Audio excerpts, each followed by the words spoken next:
Good morning और 10 के दमदार ट्रेड्स में आपका स्वागत है। बिरूर में रहेंगे अगले आधे घंटे आपके साथ और हमारा साथ देने के लिए मानस जायसवाल और अमित सेठ पिछले शो से बने हुए हैं। साथ ही सच्चिदानंद उत्तेकर और विकास सालुंखे भी अपने टॉप ट्रेडिंग आइडियाज़ के साथ जुड़ेंगे। और बिग मार्केट वॉइसेस में आज हम बात करेंगे प्रकाश दीवान से। उनसे जानेंगे कि इस समय कहाँ पर बेट्स ली जा रही हैं। और कॉर्पोरेट स्कैन में 10:15 बजे JSW एनर्जी के जॉइंट MD और CEO शरद महेंद्र से कंपनी के मेगा निवेश प्लान पर चर्चा करेंगे। एक बार लेकिन ज़रा आप लेकर आइए निफ्टी 24,387 पर इस समय, और लास्ट स्विंग को लीड कर रहा रिलायंस, जो वीरू ने पिक भी किया था। आई थिंक इंट्राडे हाई पर इस समय रिलायंस का शेयर 3133। मिड कैप में अच्छा मोमेंटम, निफ्टी IT में अच्छा मोमेंटम, और अब इवन बैंक निफ्टी भी पिकअप कर रहा है। कर्टसी कोटक महिंद्रा बैंक और ICICI बैंक, इन दोनों की वजह से यहाँ पर भी मोमेंटम इस समय आपको अच्छा खासा शानदार दिखाई देगा। HDFC बैंक सिर्फ एक इकलौता स्टॉक है जो आज थोड़ा सा सल्क कर रहा है। थोड़ी सी प्रॉफिट बुकिंग यहाँ पर आ रही है, करीब 1.5% नीचे HDFC बैंक। उसके अलावा मार्केट में शानदार momentum ICICI bank, Infosys, TCS और रिलायंस, ये 4 मेन कारण निफ्टी की बढ़त के। वीरू जेम 108 अंकों पर ऑल टाइम हाई 24393 और इंट्राडे हाई जो हमने टिक बाई टिक पे लगाया था वो था करीब 24,400 का 0.55 का। हम नए शिखर पर हैं, पर अब रिलायंस अपनी निर्णायक भूमिका निभाता हुआ अब आपकी स्क्रीन पे लेके आएंगे। जरा हम आज के मेहमान जो हमारे साथ हैं इस पैनल में, अमित सेठ, मानस जायसवाल और सच्चिदानंद उत्तेकर और विकास सालुंखे जुड़ चुके हैं। सभी आप सभी का स्वागत है। Sachin, good morning. आपका कन्विक्शन आइडिया क्या रहेगा सचिन इस वक्त के 2 ट्रेड्स आपके? Good morning Virendra ji, good morning Anuj ji, and good morning to all the panellist. Clearly जिस तरीके से कन्विक्शन बन रहा है सारे बैंकिंग काउंटर्स पे, तो मुझे लग रहा है यहाँ पर आज का जो लीडर है वो रहा है ICICI bank. Kotak Mahindra bank का भी परफॉर्मेंस काफी शानदार है, पर जिस तरीके से ICICI बैंक पे एक बुलिश फ्लैग फॉर्मेशन है, प्लस एक ओपन लो से इसने शुरुआत की है, कल के हाई को काफी कन्विंसिंगली इसने ब्रेक किया था, तो एक अच्छा रिवर्सल यहाँ पर सेट हो चुका है। एंड जिस तरीके से ये पैटर्न के टारगेट्स प्लेस्ड है, मुझे लग रहा है यहाँ पर रिवॉर्ड टू रिस्क अपॉर्चुनिटी अभी भी काफी ब्राइट है। तो यहाँ पर ICICI बैंक के फ्यूचर्स में खरीदारी करने की सलाह होगी 1218 के स्टॉप लॉस के साथ 1255 के टारगेट के लिए। जो सेकंड स्टॉक मेरे रेडार पे अभी आया है, अपार्ट फ्रॉम बैंकिंग, यहाँ पर इंश्योरेंस स्टॉक्स में काफी अच्छी हलचल है।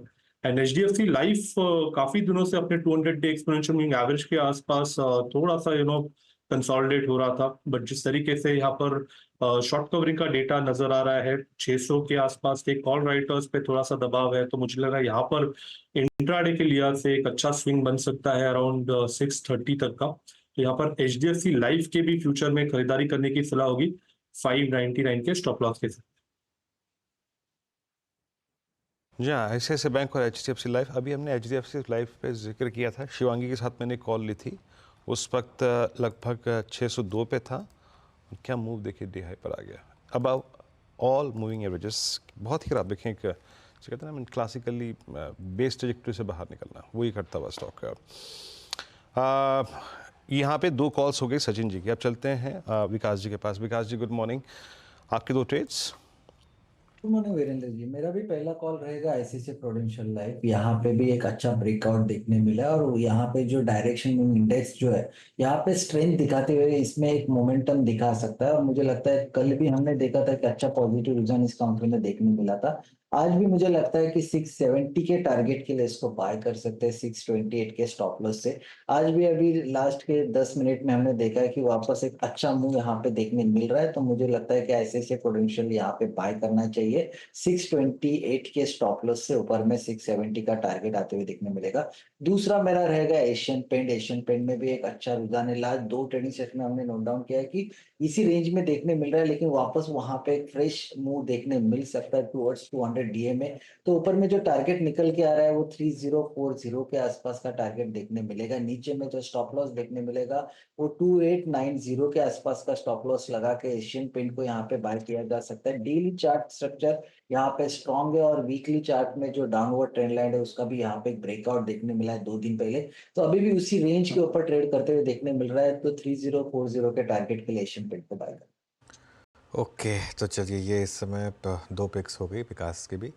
एशियन पेंट्स और आईसीआईसीआई प्रू में एक्चुअली अच्छा मोमेंटम आया। एक बार इंटर दिखाइए आईसीआईसीआई प्रू का। आई थिंक अच्छा ब्रेकआउट आया यहाँ पर, 670 के टारगेट हैं, शानदार ब्रेकआउट है इधर। मानस, आपकी 2 ट्रेड इस समय की? देखिए 2 ट्रेड हैं। एक ABFRL पे खरीदारी करनी है, क्योंकि यहाँ पर अगर आप देखिए तो ट्रेंड पहले से ही पॉजिटिव था। कल हमने एक पॉज देखा, लेकिन आज के पैटर्न को देख के लग रहा है कि ABFRL तैयार है फ्रेश ब्रेकआउट के लिए। तो यहाँ पर 326 के स्टॉप लॉस से खरीदारी करेंगे। 345 तक के टारगेट्स आपको ABFRL में देखने को मिल सकते हैं। और दूसरा स्टॉक है कोटक बैंक का। देखिए यहाँ पर भी हमने एक डिप देखा था, अंडर परफॉर्मेंस देखा था, लेकिन आज के पैटर्न को देख के लग रहा है एक फ्रेश ब्रेकआउट की बिल्कुल तैयारी हो चुकी है कोटक बैंक में। तो यहाँ पर खरीदारी करनी है, 1809 का स्टॉप लॉस लगाना है और 1885 के टारगेट सेट करने हैं कोटक बैंक में। ओके, अमित सेठ, आपके 2 फ्रेश ट्रेडिंग आइडियाज इस समय के? जी, पहला रहेगा LTTS, Larsen and Toubro technology services. काफी अच्छा पैटर्न है, 3 बार पैटर्न बना के सारे मूविंग एवरेजेस के ऊपर स्टॉक वापस निकल रहा है। ओवरऑल अगर इसका RSI और स्ट्रेंथ पैरामीटर्स देखें तो that is also very strong. 5080 का प्राइस है, टारगेट्स रहेंगे 5200 के और स्टॉप लॉस रहेगा 5020 का। दूसरा स्टॉक जो मुझे पसंद आ रहा है वो भी एक अच्छे सपोर्ट और अच्छे रिस्क रिवॉर्ड पॉइंट से निकल रहा है, दैट इज टाटा मोटर्स। टाटा मोटर्स में 2 दिन का हमने रिएक्शन देखा था, but that halted at 10 and 20 DEMA और वापस आज स्टॉक अपना स्ट्रेंथ रिगेन कर रहा है। इसे बाय करें, 980 का स्टॉप लॉस रहेगा और टारगेट्स रहेंगे 1010 रुपए के।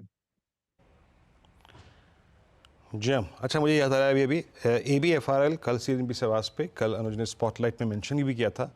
अब ये इस वक्त मतलब आप समझ लीजिएगा कि पोस्ट नवंबर 2022 अब तक की हाईएस्ट ट्रैजेक्टरी पे है। मानस, कोई ऑप्शन ट्रेड दीजिएगा, टिक बाय टिक चार्ट लिखा जरा स्क्रीन पे एक बार, क्या स्विंग आया इस पे? मानस, कोई ऑप्शन ट्रेड लेंगे इस पे क्या, at the money, out of money call? देखिए अगर ऑप्शन में अगर ट्रेड लेना हो तो आई थिंक 340 का कॉल ऑप्शन ABFRL का लिया जा सकता है। उसके जो प्राइस हैं वो चल रहे हैं करीब 8 रुपए 65 पैसे के आसपास। तो ABFRL का 340 का कॉल ऑप्शन ले सकते हैं। 8 रुपए पैसे का भाव चल रहा है। 5 रुपए 90 पैसे के स्टॉप लॉस से इस ऑप्शन में खरीदारी करके 15 रुपए के आपको टारगेट सेट करना। बिल्कुल शानदार मोमेंटम आया ABFRL में अभी और ये एकदम से मोमेंटम के साथ 340 की कॉल अगर आप चाहें तो चेज़ कर सकते हैं। ये इस समय की ट्रेड। चलिए, अब बाज़ार में इस समय रिकॉर्ड हाई और बुल्स की इस पार्टी में क्या करना चाहिए आपको, नए हाइस पर कौन से शेयर्स में अभी भी रिस्क रिवॉर्ड आपके फेवर में है, इन सब पर बातचीत कर लेते हैं प्रकाश दीवान के साथ। प्रकाश दीवान जुड़ गए हमारे साथ। Prakash ji, good morning. पहले तो बात करते हैं ये लार्ज बैंकों की, क्योंकि HDFC bank, Kotak, ICICI bank सभी ने शानदार मोमेंटम दिया पिछले कुछ दिनों में। यहाँ पर आपकी पिक्स क्या होंगी, टॉप पिक्स? गुड मॉर्निंग अनुज। तो देखिए HDFC बैंक हम काफी टाइम से उम्मीद कर रहे थे, लेकिन ये जो मूव आया है इसमें थोड़ा फंडामेंटल कम टेक्निकल कारण ज्यादा है। तो अगर फंडामेंटल इंप्रूव होते हैं तो थोड़ा बहुत वहां से भी आपको फंडामेंटल्स की वजह से एक अपसाइड मिल सकती है। बट जो सेटअप अभी है अनुज, उसमें सबसे ज्यादा मुझे ICICI बैंक में एक चाल दिख रही है पोटेंशियली, क्योंकि अंडर ओन्ड है। सारे मेट्रिक्स कंपेयर करें चारों बड़ी बैंक्स के प्राइवेट सेक्टर में तो उसके सबसे सुपीरियर है और उसको कहीं ना कहीं मार्केट रिवॉर्ड करना शुरू करेगा। तो वो एक हो सकता है Q1 की अर्निंग्स के बाद हो। But point I am trying to make is कि बैंक्स में बहुत सिलेक्टिवली अब आपको चाल दिखेगी, क्योंकि थोड़ा बहुत अब नंबर्स की तरफ झुकाव ज्यादा रहेगा, नॉट जस्ट ये जो MSCI का वेटेज हो गया, अंडर ओन था, ओवर ओन हो गया, ये सब चीजों के अलावा fundamentals will probably come centre stage. So उस लिहाज से ICICI bank is probably the only one that makes it great. Okay, बिल्कुल शानदार इस समय मोमेंटम है बैंकों में। अच्छा प्रकाश जी, अब IT शेयर्स पर भी बात कर लेते हैं, क्योंकि आई थिंक अब बस नंबर्स आने शुरू होंगे अगले हफ्ते से। इन्फोसिस में शानदार मोमेंटम है पिछले कुछ दिनों से, क्या ये स्ट्रीट प्राइसिंग करने की कोशिश कर रहा है आपके हिसाब से? मुझे लगता है कहीं ना कहीं एक तो देखिए IT अंडर ओन था, ओवर अंडर वेटेड थे सारे लोग, और साइडवेज रहा काफी टाइम तक, ऑलमोस्ट 3 महीने पूरे अगर आप देख ले तो वहां एक कैचअप प्ले हुआ। लेकिन सिर्फ कैचअप प्ले इस वजह से नहीं होता, कहीं ना कहीं एक अनुमान लग रहा है कि constant currency revenue growth finally after a long time थोड़ा सा डिसेंट मात्रा में आएगा। और अगर ये जो नंबर्स आ रहे हैं अर्निंग सीजन के कॉल के बाद, अगर कहीं अनुमान ये लगता है या ऐलान करती है कंपनीज कि हम हेडकाउंट बढ़ाने की कोशिश कर रहे हैं, तो मुझे लगता है कि business will come back to usual, मतलब जो एक ग्रोथ फेज में था वो। ये जो एआई की वजह से ज्यादा चिंताएं होने लगी थी कि जो एआई में नहीं है वो कुछ नहीं करा। एआई एमएल में तो हम लोग बहुत टाइम से, हमारी कंपनी बहुत समय से कर रही है, लेकिन कितना उसमें ट्रांसलेट करता है रेवेन्यू में वो इस साल हमको समझ नहीं आया था। पूरा FY24 एक्चुअली इसी में चला गया। मुझे लगता है Q1 से एक शुरुआत नई हो सकती है, जिसमें आपके रेवेन्यू ग्रोथ की विजिबिलिटी जो है वो आएगी। और आप देखिए विप्रो को, देखिए विप्रो ने कुछ नहीं किया इतने टाइम में, लेकिन एक अंडर वैल्यूएशन की वजह से वहां पे वो हो रहा है, क्योंकि कहीं इंप्रूवमेंट भी दिखना शुरू होगा, वो चाहे रीस्ट्रक्चरिंग से हो, मैनेजमेंट चेंजेस से हो, उनके फोकस से हो। तो हर कंपनी का एक एक अलग ट्रिगर है। टीसीएस के लिए कुछ अलग चीजें हैं, एचसीएल टेक के लिए कुछ अलग है। तो मुझे लग रहा है कहीं ना कहीं आईटी कंपनीज ने, जिसको कहते हैं ना, they pulled up their socks, कि भाई उन्होंने अपना जो जो वीकनेस थी उसको सुधार के अच्छी तरह पेश आने की कोशिश कर रहे हैं, और मार्केट उसको सराहेगा और मार्केट उसको रिवॉर्ड करेगा। So from that perspective, mid cap ITs को, मिड साइज आईटी को मत इग्नोर कीजिएगा, चाहे वो कोफोर्ज हो, ओएफएस तो हमने ऑलरेडी देख लिया है कैसा हो रहा है, बिरला सॉफ्ट हो, ये सब में भी आपको काफी इंप्रूवमेंट परसिस्टेंट है, काफी इंप्रूवमेंट दिखेगा। सो आईटी में बाइंग आएगी, जहां जहां प्रॉफिट बुक हो रहे हैं वो कहीं ना कहीं नए सेक्टर में आते, नॉर्मली देखते हैं हम, आते रहते हैं रोटेशन के हिसाब से, और IT probably will be the beneficiary. अच्छा प्रकाश सर, गुड मॉर्निंग। वीरेंद्र बोल रहा हूँ दिल्ली स्टूडियो से। कल का जो हमने मैजिक शो देखा आरईसी पीएफसी का, बर्नस्टीन की कवरेज थी मेरे ख्याल से 635 620 का टारगेट दिया, पीएफसी पे 620। पावर में एक मूव फिर विजिबल है, PFC, REC, NTPC, Tata power, BHEL. आपका टेक सर पावर पे क्या है इस वक्त? अभी इन्हीं में से क्या पिक करना चाहेंगे आप, या फिर कोई नई कंपनी आइडेंटिफाई की हो मिड कैप में? नहीं, इंटरेस्टिंग वो है सेक्टर आपने चुना है। जो बर्स्टिन की रिपोर्ट है उसकी अगर आप टाइटल भी देखें, तो टाइटल बहुत क्लियरली इस चीज का वो समीक्षा कर रहा है कि आप इनको इग्नोर नहीं कर सकते। आपको पसंद आए ना आए, बट आप इनको इग्नोर नहीं कर सकते, क्योंकि ये बहुत क्रिटिकल हो चुके हैं हमारी इकोनॉमी की ग्रोथ के लिए, हमारे प्रोग्रेस के लिए। लेकिन कहीं ना कहीं ये चीज की एक्सेप्टेंस है कि ओवर वैल्यूड भी है। सो वो उसका कारण ये है कि लोगों को बहुत क्लियरली दिख रहा है कि ये दो एकम ऐसे हैं, पीएफसी, आरईसी के, इनके बिना आपके पावर एक्सपेंशन नहीं होगा। लेकिन आप ये देखिए, पावर के सारे वैल्यू चेन में बहुत सारी कंपनीज ऐसी होती है, जैसे पावर ग्रिड है। पावर बनेगा ही नहीं, मतलब पावर डिस्ट्रीब्यूट ही नहीं होगा अगर पावर ग्रिड काम नहीं करेगा। तो पैसे ये लोग दे सकते हैं, रिन्यूएबल्स के सेक्टर को इरेडा सपोर्ट कर सकता है, ये सब हम जानते हैं। लेकिन कहीं ना कहीं जो वैल्यू चेन है उसमें इक्विपमेंट मैन्युफैक्चरर्स के लिए अभी भी बहुत जगह है। Most of the transformer companies are over price, मतलब उनकी प्रीमियम वैल्यूएशन इतने ज्यादा हो गए कि हमने 2 साल की अर्निंग को फैक्टर इन कर लिया है। सो आपको ये देखना पड़ेगा कि इसके अंदर कौन से इक्विपमेंट के कंपोनेंट्स वाले प्लेयर्स हैं जहां पे अभी भी डिस्कवरी थोड़ी सी कम है, वो बहुत ही कम है। मतलब ये मैं कोशिश कर रहा हूँ कि इस स्पेस में शायद आपको बहुत ज्यादा अंडर वैल्यूड या अंडर डिस्कवर्ड स्टॉक्स ना दिखे। पर अगर आपको कोई चीज प्ले करनी है, तो मुझे ये नहीं समझ आ रहा है why would you not look at players like power grid. मतलब पावर ग्रिड बड़ी कंपनी है, लिक्विड है, सबको पसंद आती है, इंस्टीट्यूशनल प्ले अच्छा है इसमें। लेकिन वहां कहीं ना कहीं आपको एक एक ग्रोथ जो आनी चाहिए, या जितनी अनुमान लग रहा है, वो प्राइसिंग अभी तक पूरी तरह से स्टॉक प्राइस भी नहीं हुई है। सो एक एक मिसमैच सा है। बिजनेस बहुत एक्साइटिंग नहीं है, तो वहां पे आप देख लीजिए, instead of financial I would go into something like a distribution company. Distribution और वो सारा केपेक्स जो उनका है, वो अगर आप देखें तो उन्होंने अभी तक इतना खास किया नहीं जितना जरूरत पड़ेगी। और जब जिस दिन करना शुरू करेंगे, तो जैसे आपको कोल इंडिया पिछले साल हुआ था कि 250 से इस लेवल पे शुरू हो गया, 200 रुपए बढ़ गए, वही चीज आपको पावर ग्रिड में उस टाइप का मूव दिख सकता है, दिख सकता है। मैं ये नहीं कह रहा कि बिल्कुल दिखेगा, लेकिन गुंजाइश बहुत है। हाँ, बट भेल और ये सब चीजों को थोड़ा सा अभी साइडवेज जाना पड़ेगा, क्योंकि ऑर्डर बुक के हिसाब से जो वैल्यूएशन आ गए थोड़े से स्ट्रेच होने लगे। पावर पे आपका टेक है। अच्छा सर, अभी कुछ देर पहले अनुज शर्मा बात करते हैं इंडियन होटल्स पे अपने करियर हाई पे ट्रेड करता हुआ, और अब हमारे पास इस आई थिंक मोमेंटम को प्ले करने के लिए बहुत सारे स्क्रिप्ट्स थे। जीएमआर एयरपोर्ट्स, इंडिगो एविएशन में हो गया, होटल्स हो गए, देन आपके पास सारे के सारे अगर आप देखें जितने भी होटल स्टॉक्स हैं उस पर चले जाइए, आप जोमेटो को मार्क कर लीजिए।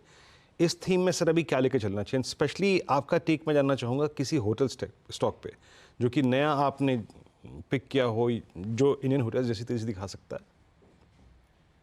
ठीक, इंडियन होटल्स की जो एसेट बेस है वैसी तो कोई अभी तक कोई इस टाइप के दूसरे प्ले में दिखी नहीं है, लेकिन एक छोटी कंपनी है जो पब्लिक इशू लास्ट ईयर मेरे ख्याल से आया था, सामी होटल्स करके है, जहाँ पे मतलब बहुत सिंपल है कि उन्होंने जो काम किया है उसको आपने प्राइसिंग किया है, लेकिन जो वो काम कर सकते हैं, जो क्षमता रखते हैं, वो अभी तक नहीं है। और अगर मार्केट इतना कंड्यूसिव है, इतना प्रॉमिसिंग है, तो सामी होटल्स के लिए इस ग्रोथ को और भी रफ्तार देना बहुत बहुत आसान हो सकता है।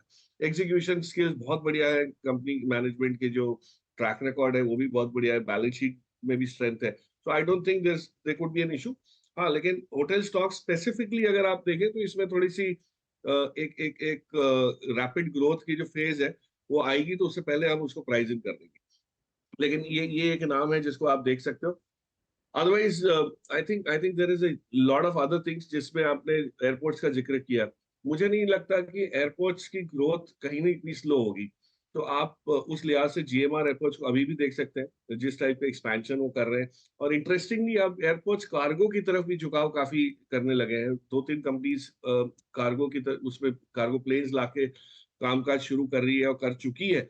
उससे जो रेवेन्यू आएगा वो एक ऑप्शनैलिटी और बढ़ जाती है, और वो कॉम्प्लीमेंट्री रहता है। पैसेंजर वही ट्रैफिक जब आपका बढ़ रहा है, घट रहा है, उससे कोई फर्क नहीं पड़ता, बट कार्गो का जो वो है, और कोविड में हमने देखा भी था कैसे होता है। तो आई थिंक जीएमआर एयरपोर्ट्स को आप देख सकते हैं, अच्छे एयरपोर्ट्स हैं उनके पास, गिने चुने हैं।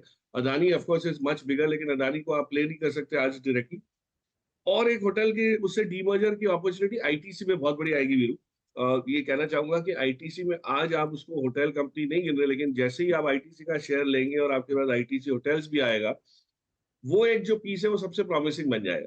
तो इंडियन होटल्स को मुकाबला अगर कोई दे सकता है, टक्कर दे सकता है in terms of ground level growth, वो आईटीसी होटल्स होगा।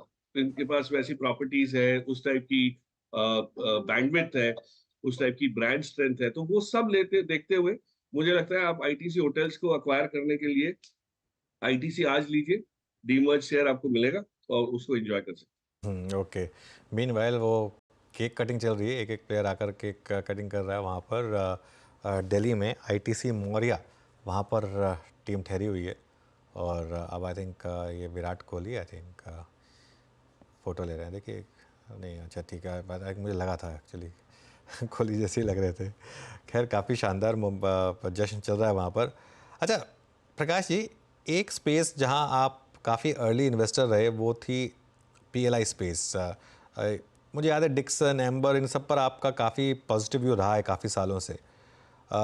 इन लेवल्स पर क्या स्पेस में अभी भी पैसा बन सकता है? हैं। मुश्किल है, बहुत मुश्किल है, क्योंकि मैच्योर हो चुकी है स्पेस, इसमें कोई वैसा वाला अपसाइड नहीं है। मार्केट पहचान चुका है कि क्या स्ट्रेंथ है इसमें। ऑफ कोर्स ये कंपनीज एक पर्टिकुलर रफ्तार में ग्रो होती रहेंगी। स्केल इनके पास आ गया है, एम्बर के पास, एम्बर और डिक्सन के पास तो जो स्केल है वो बाकी प्लेयर्स को मैच होने में काफी समय लगेगा। लेकिन पीएलआई स्कीम को लेके और खास करके ईएमएस वाला जो कारोबार है, उसमें आपको कई नए नए प्लेयर्स दिखना शुरू हो जाएंगे। अभी ज्यादातर जो है वो एक्सपेक्टेशन से ऊपर भागे हुए। मतलब everything is yet to kind of show results, लेकिन वो एक्सपेक्टेशन या ऑर्डर बुक या जो भी बोले वो हो रहा है। हमारे मार्केट में हो क्या रहा है अनुज की, ऑर्डर बुक के ऊपर हम ज्यादा फोकस कर रहे हैं। Market potential, runway for growth, ये सब टर्म्स आपको ज्यादा यूज होते हैं जब, तब रियल अर्निंग्स कहाँ से आएगी ये कहना अभी भी मुश्किल हो रहा है। तो थोड़ा सा समय लगेगा इन सब चीजों के लिए, थोड़ी फैंसी ज्यादा हो गई है। But yes, I do agree, ये कंपनी जो है ये अपने स्केल के हिसाब से मार्केट लीडरशिप बहुत सालों तक मेंटेन कर पाएगी, कोई उसमें आंच नहीं आएगी। बट आई डोंट थिंक इसमें बहुत बड़ा पैसा बनेगा। ओके।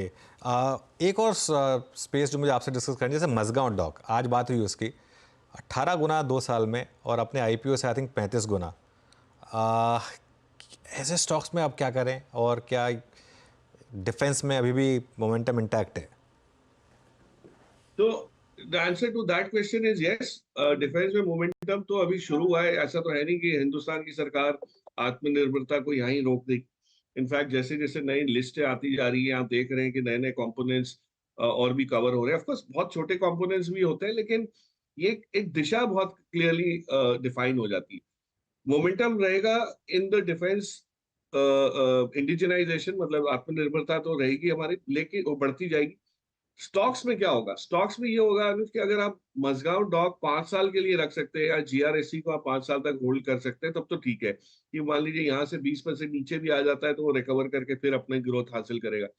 लेकिन अगर आप ऑलरेडी एक टैक्टिकल प्लेयर है और आपके हिसाब से ये जो रन अप आया है, चाहे आपने पूरा 18 गुना या 35 गुना नहीं इंजॉय किया, लेकिन आपसे आपकी बाइंग से अच्छा खासा ऊपर आया है और आप वो 20% अब झेल नहीं पाते, तो फिर आपको प्रॉफिट बुक कर लेना चाहिए, क्योंकि कहीं ना कहीं प्रॉफिट बुकिंग आएगी।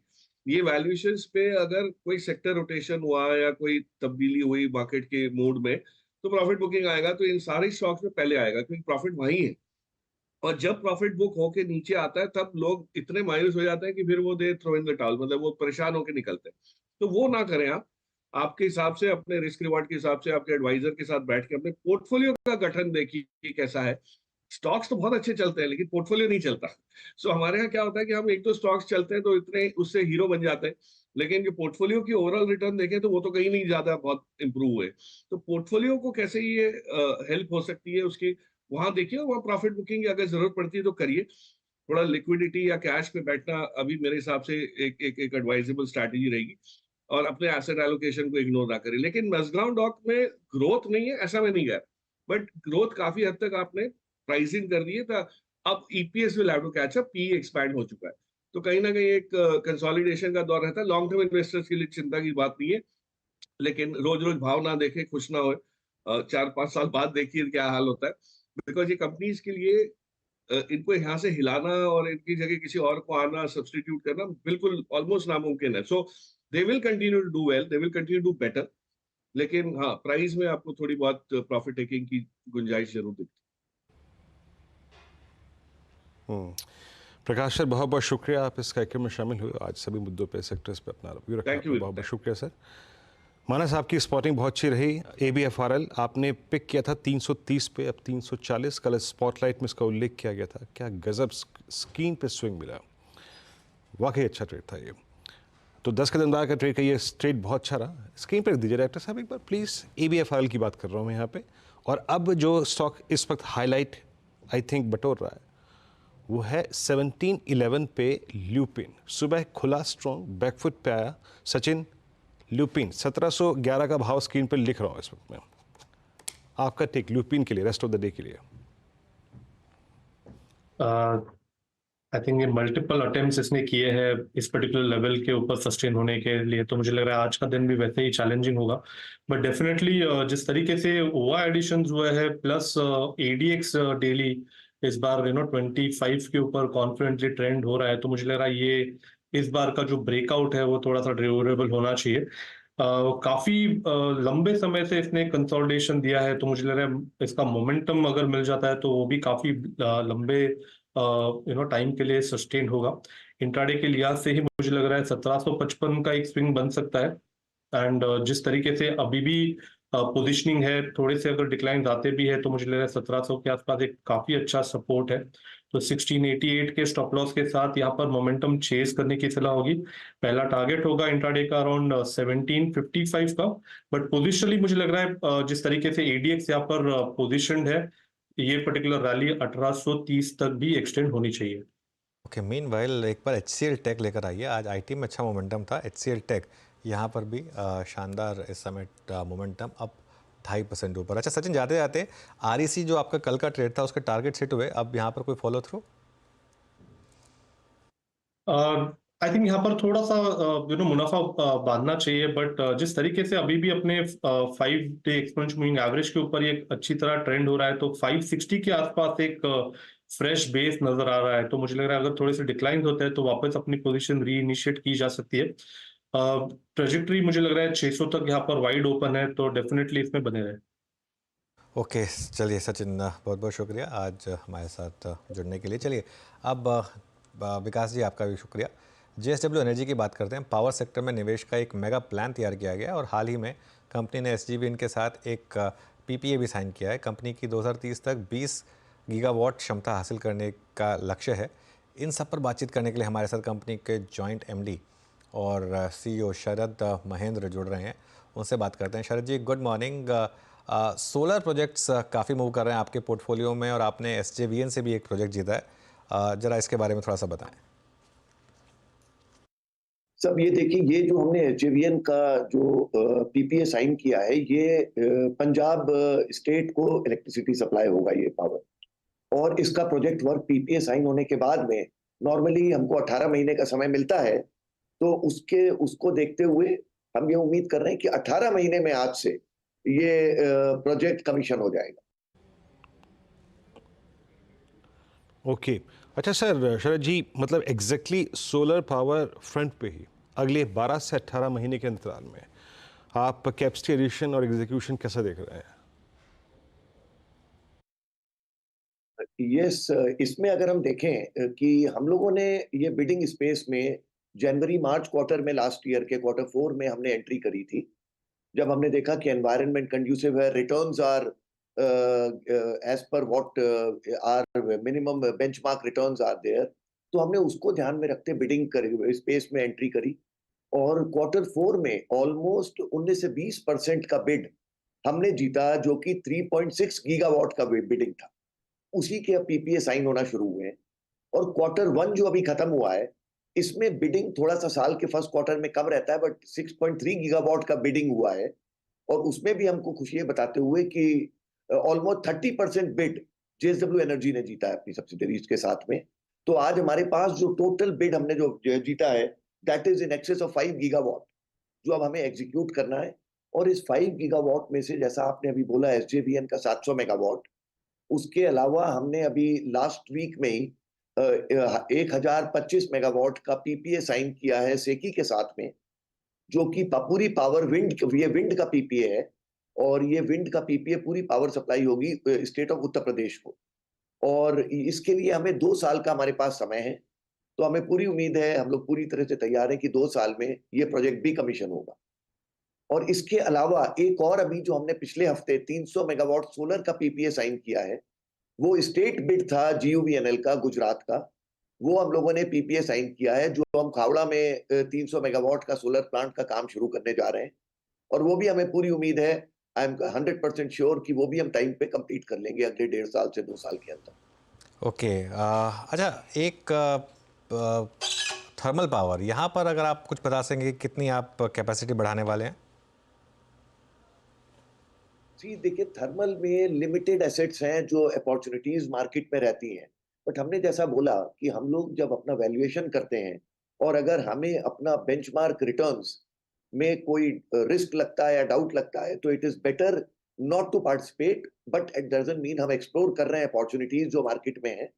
उसके अलावा लॉट ऑफ ग्रीनफील्ड प्रोजेक्ट्स का भी स्टेट्स अब आने वाले हैं ग्रीनफील्ड प्रोजेक्ट्स की बिडिंग के लिए, सोलर प्लांट लगाने के, थर्मल प्लांट लगाने के लिए, बट वो एक लॉन्ग जेस्टेशन पीरियड है, जिसमें कि क्योंकि अभी ये है कि मेक इन इंडिया, हमको बीटीजी बॉयलर टरबाइन जनरेटर हमको इंडिया से ही लेना है, इंडियन ही होना चाहिए, तो उसमें टाइमलाइंस इज अ चैलेंज। तो हम हर चीज को, अपॉर्चुनिटी को एवेलुएट कर रहे हैं, और जो हमने इक्विटी रेस किया था अप्रैल में, उससे डेफिनेटली हमारी स्ट्रेंथ ये बढ़ गई है, जैसा हमने काफी पहले बोला था, 1.5 साल 2 साल पहले, कि 2030 तक हम 20 गीगावाट की कैपेसिटी पहुंच जाएंगे, और करंट ईयर में FY25 में 10 गीगावाट।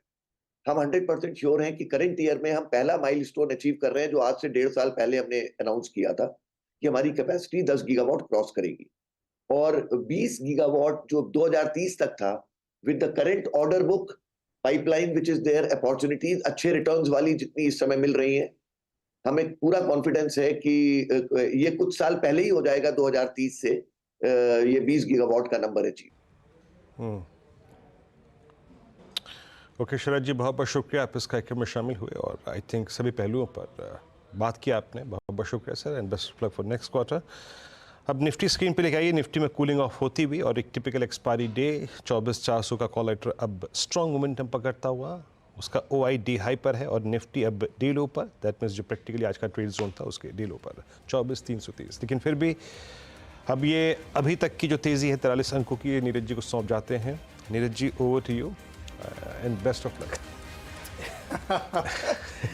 वीरू, अभी ब्रॉडर मार्केट में बहुत तेज़ी है, एडवांस डिक्लाइन मस्त है, यहाँ पे कोई दिक्कत नहीं दिख रही है, लेकिन एक्सपायरी है तो थोड़ा सा ऊपर नीचे तो डेफिनेटली होगा ही हुआ है यहाँ पे।